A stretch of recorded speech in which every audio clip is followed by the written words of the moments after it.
It's that time of year again where we got another Divine Path code thingy majiggy, and this time it's for part 5. And I'm not gonna lie, it's a really good path. We have a lot of awesome skills available, including a bunch of rearms, and because it's a brand new update, I figured it would be a good idea to give an overview of all of them, as well as personal recommendations if you are looking to grab specific skills. Otherwise, pretty much just go wild. But for those looking for a bit of guidance, this is the video for you. One thing I do want to mention before we go really into the weeds of all this is that you'll notice that each path at the end has an arcane unit that you could grab. We have a lance, axe, dagger, bow, and a couple of tomes. Generally good stuff, and people might be looking at these and wondering if this will refresh your current arcane units. And from my understanding, that will be the case. For example, if you grab an Ingrid and you have another one that's already been used up, but it has a bunch of other skills that the manual doesn't, then you should be able to refresh her and then be able to do even more additional skills like that. But even if you don't have additional rearms that you can dupe, the amount of fodder that they do come with is relatively good in its own right. And generally speaking, when it comes to exclusive skills on each individual unit, these are the ones that you're probably going to want to watch out for the most. You have stuff like cancer control, still water, guidance, although there are 2 variants of guidance here. You have stuff like snap, prime, no quarter, counter roar, flare, magical no follow-up, physical no follow-up. So many things on each of these paths that it might be a bit overwhelming, especially if you are looking to min-max your code spending, since this is by far a massive step up from pretty much any other code path we've ever gotten. And for those looking to make the bridge options a lot more significant and make your code process and spending a lot easier, here are some of the notable bridge options that I found between every single code path. This is excluding anything that you could get from the grails or the demelt pool. This is mainly through the codes, but you could always grab some specific stuff like Panic Smoke 3 from a Grail Linus, or even no follow-up from the demelt pool for Kagetsu, or even Ideal. I'm pretty sure he comes with Ideal as well. That being said, as far as codes are only concerned, there's a bunch of stuff that you can bridge. For example, one of the easiest things that you can bridge is through one single path in the Binding, Blazing, and Sacred Stones path. Rebecca comes with Attack Speed Finish 3 and No Follow-Up 3, and only 2 manuals later, you'll be able to get Attack Speed Finish 4 and Physical No Follow-Up. And while you can't inherit Finish 3 and No Follow-Up 3 from a single Rebecca, the Finish 3 alone will make it so you can grab pretty much everything off an Ascended Fur. Even if you just want to grab Finish 3 and Physical No Follow-Up, you do also have the benefit of grabbing Oath 4, which is really nice. All you'll need is either something from a Grail or a Demote. I'm pretty sure there is something in the Demote pool, but if there isn't, the worst case scenario is that you grab something from the Grail shop, or you just grab Finish or Physical No Follow-Up. It's arguably one of the cheapest things we have in these paths currently. Although something that's maybe a slight step up is the ability to grab Special Fighter 4 from Winter Black Knight. You could grab it from 2 units, including Winter Manuela and Valentine's Hannah. Manuela might arguably be the cheaper one if you do have some leftover codes, because it won't come at the cost of any of your Divine 5 codes, or whatever you want to pronounce it as. That being said, it's going to be the same amount of cost no matter what, and because getting Black Knight will only cost 2,400 codes, it'll only take a few months, if that, to save up enough codes to get it going. And on a similar price, you could also grab Infantry No Follow-Up from something like New Year Kvassar, because we have Halloween Seedall in the 400 code pool. But if you do have 1,200 codes left over on the Divine 4 code path, I don't even know what I'm going to call it. I'm just going to call it Divine 4, because that's probably easier. If you do have 1,200 left over, and assuming you didn't go for the Celica route, you could easily just grab it there and still save yourself some cost on the Divine 5 path. But also in terms of easy bridge fodder, this isn't something that you necessarily have to grab Soth for. You could easily just grab Swift Sparrow 2 from him, or you could just grab it off any demote, and then you'll be able to grab something like Remote Sparrow and potentially other skills from her, including Speed Defense Ruse 4, if that bridge fodder isn't readily available to you. Likewise, you also have the addition of stuff such as Catch. Catcher has it at the 400 code level, and you could easily grab Catch from the Divine 4 path because Lilith and Summer Dimitri both have it. Dimitri is going to be a lot cheaper, but depending on which one you grabbed already, these are the only 2 available options at your disposal. You also have the likes of a Special Spiral from Ninja Corin in the Divine 4 path. If you grab that and then go down the Genealogy and Thracia 776 path, you'll be able to get Special Spiral 4 with relative ease, and then also get stuff such as Attack Speed Ideal and Infantry Pulse 4 if you are looking to inherit that with relative ease. But now onto the really expensive stuff. If you have 6,000 codes by any chance on the Divine 3 path, you could grab Speed Res Far Trace from a young Lara Shell, and then go down the Genealogy path and grab Speed Res Far Trace 4, in which case you'll be able to not only get that, but then also get Defense Res Smoke with relative ease, and potentially Arcane Thunder if you are looking to inherit all of these skills in one go. And while this is still an expensive option, you can spend 2,000 less codes if you do have your Spring Delphia manual still lying around in the Divine 4 path. And at the very least, you'll also be able to grab Attack Speed Catch 4 because that's something that Delphia also has available to her, which in my opinion is relatively useful since Reinhardt doesn't have any sort of inheritable A slot. But going back to cheaper options for a second, you could go back to the Divine 3 path and grab Lul Speed Res 3 from a Winter Bernadetta, and then grab Lul Speed Res 4 from New Year Kvasir. Depending on how many paths you go down and how much bridge fodder you have available to you, you can easily grab Kvasir's entire kit, and it is a very premium kit. So if you wanted to deck out any sort of infantry mage or anything of the sort that would really appreciate these skills, then by all means definitely consider it. And as far as Fatal Smoke is concerned, this is also relatively expensive, but Fatal Smoke 3's only available option is from Summer Freyr in the Divine 3 path. So if you did want to inherit more than just Fatal Smoke 4 from the Arcane Void Lady, whose name I refuse to pronounce, then you can easily grab it from the Divine 3 path, assuming you have leftover codes. Personally, I would only ever recommend this if you have the codes ready to give out, because otherwise you would be dipping into your later codes, and in my opinion, it's not really worth it. And speaking of worthwhile skills,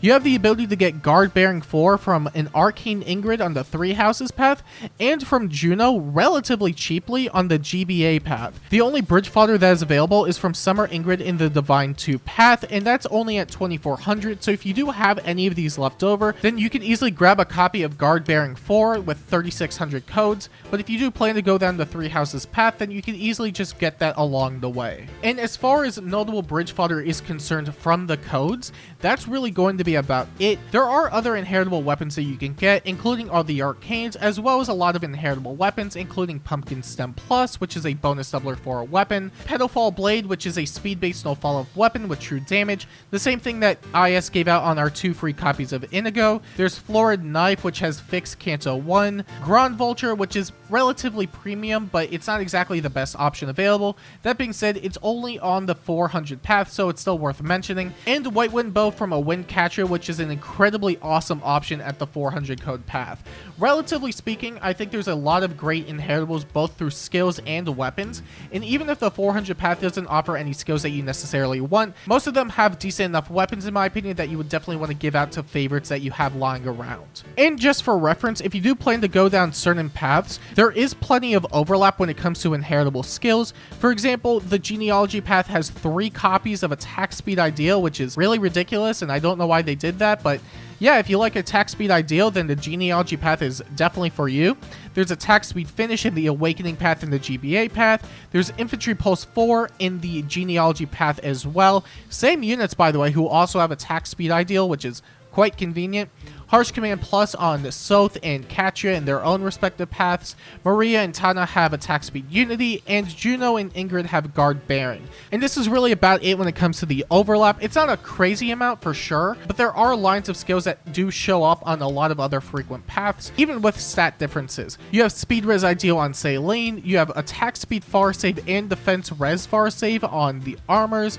You have all sorts of variants of Trace, including Speed Res Far Trace 4, Speed Defense Far Trace 3, as well as weapons and inheritable skills such as Florid Knife, Escape Route 4, and Alarm Defense Res. You do have Oath skills such as Attack Defense Oath, Attack Speed Oath, and Infantry No Follow 4, which does grant Oath to the unit, but it doesn't grant any stats. You also have the likes of the Guidance skills, including Soaring Guidance and Guidance 4, as well as remote skills including Sturdy and Sparrow. And as far as skills are concerned, these are probably going to be the most overlap that you're going to see throughout the paths, but considering how many options there are on each each path, you might be wondering which one you might want to go down first, and in my opinion, there's plenty of stuff that you might want to consider, and we'll be going through each of these paths one by one. Starting with the 3 houses in Engage path, in my opinion, this path has the best ceiling for fodder, but a lot of the skills here are geared towards competitive modes, including Aether Rates and Summoner Duels. There are splashable skills here, such as Soaring Guidance and No Quarter, that you can pretty much give out to anybody, but in my opinion, the most value you're going to get out of this path line is if you only play stuff such as Aether Rates and Summoner Duels.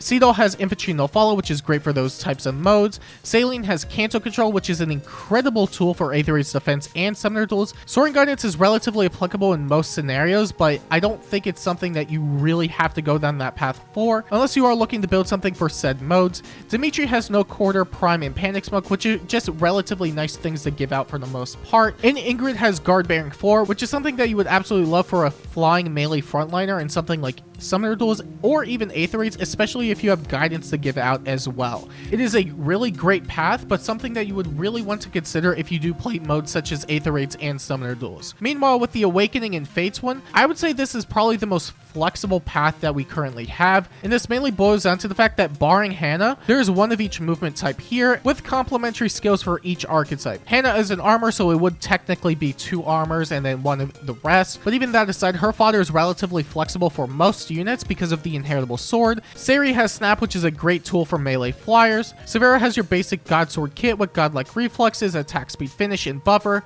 but it is very much geared towards speedy archetypes. Corin has Far Save and Counter Roar 4. In my opinion, Counter Roar 4 is kind of niche, but at least it's something that you can give at the dragons, and Far Save is always just good for any sort of armor. And Lucina has Arcane Thrima and a lot of other skills that are pretty much locked to cavalry, and really you'll notice that most of the notable fodder here is locked to their movement type. If you are looking to give out all sorts of skills to all sorts of units, this is probably the most flexible path that you can go down. Next, there's the Heroes in Radiance path, and in my opinion, I wouldn't say this is a bad path, but I would say that they all have specific skills that are really restrictive in terms of fodder potential, excluding Soren, of course, because Magical No Follow and Time Pulse is incredibly good, but as far as stuff like Florid Knife is concerned, Speed Defense Ruse, Special Fighter 4, and Fatal Smoke, a lot of them can be given out, but definitely function best within specific niches.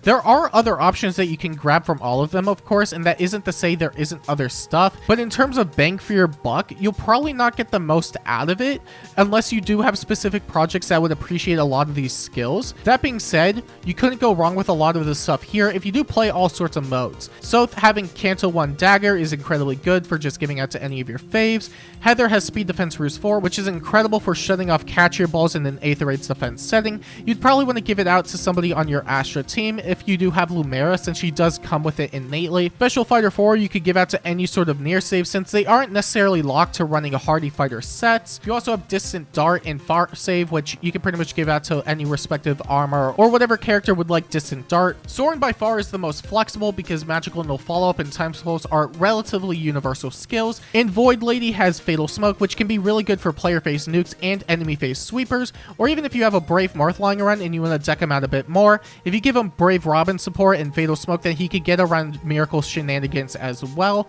but she does also have Arcane Void and Fire Flood Boost, which are all relatively good skills in their own respective way. Next, there is the Binding, Blazing, and Sacred Stones path, and this one I think is geared towards specific archetypes to the highest degree. And I say this as this is a relatively dedicated path for flyers and infantry the most, in my opinion. You do have Young Hector, but I don't think he's that amazing out to the Far Save, although you couldn't go wrong with Vengeful Fighter 4 and Armored Beacon if you do want to make some sort of Far Save threat that isn't just Hardy Fighter copy-paste builds. Young Rebecca gives you everything you need to get everything from Ascended Fur, minus the Oath, which you could easily get from a Grail or a Demote. Meanwhile, you have Juno and Tana, which have incredible tools for flyers, mainly going to be Guard Bearing and Guidance, which is more or less the copy-paste build for any sort of melee flyer. It is a really good defensive set that you could give out, especially if you are looking to deck out any sort of melee flyer for something like Aether Rates or Summoner Duels, especially the latter, which appreciates that archetype extremely well. And really, this is what I see the path as. It has a lot of really fantastic tools that really complement the archetype the most comparatively to any other path, but it is very dedicated to flyers and infantry. And then we have the Genealogy and Thracia path, and this is the one where I would say this is very infantry oriented, mainly because we have a lot of skills here that pretty much complement infantry units the most, barring Reinhardt, who is pretty much dedicated to either cavalry options or anybody that wants Arcane Thunder. You have 3 units here that have attack speed ideal, which are infantry and armored lock. You have Special Spiral 4, which is infantry and armored lock, which you're probably never going to run on an armor in most cases unless you find it funny, which honestly, more power to you. I do the same thing. You have 2 copies of Infantry Pulse 4 here. You have Wrathful Tempo, which is infantry locked. You have Remote Sturdy, which is a good option for your ranged infantry. The Cavs and Flyers nowadays have Flared Sparrow and all sorts of other stuff, which honestly kind of supersedes their need to run any sort of remote skill. I would personally not bother with that. And he does also come with Seal Res, which is kind of whatever, but it's relatively cheap, so I wouldn't really write it off all too much.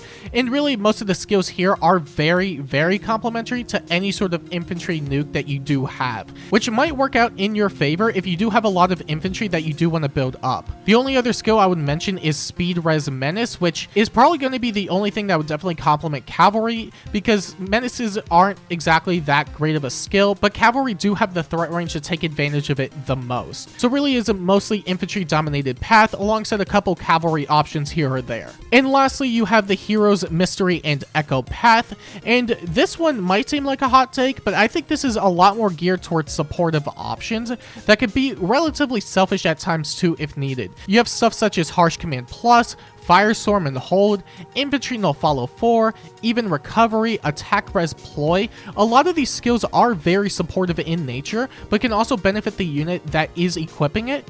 That being said, there is still a lot of stuff here that you could give out. I think this is definitely one of those paths that you would definitely go down if you are looking to get some sort of additional supportive gimmicks or some sort of mixed utility options. Harsh Command probably isn't the highlight here for Katya, but it is an option that you can get. Otherwise, it's White Wind Bow and Far Trace. Triange's kit is fully supportive with Firestorm Dance 3 and Defense Res Hold, although you could put it on some units for your own individual combat. Gavasser's kit is more selfish than it is supportive, but Infantry No Follow-Up is a very mixed utility skill since it does grant all infantry no follow-up as well as giving yourself Oath, but then you also have Flash Sparrow and Lowell Speed Res 4, which is good for your own individual combat. Maria has Unity and Poetic Justice, skills that aren't necessarily supportive in their own right, but you do have even Recovery, and Sonya, who has Escape Route 4, her own Arcane, and Ploy. I would definitely say it is a mixture of supportive options and a mixture of your own combat. So if you are looking for something that is a lot more supportive or mixed utility and you want to give it out as a full kit,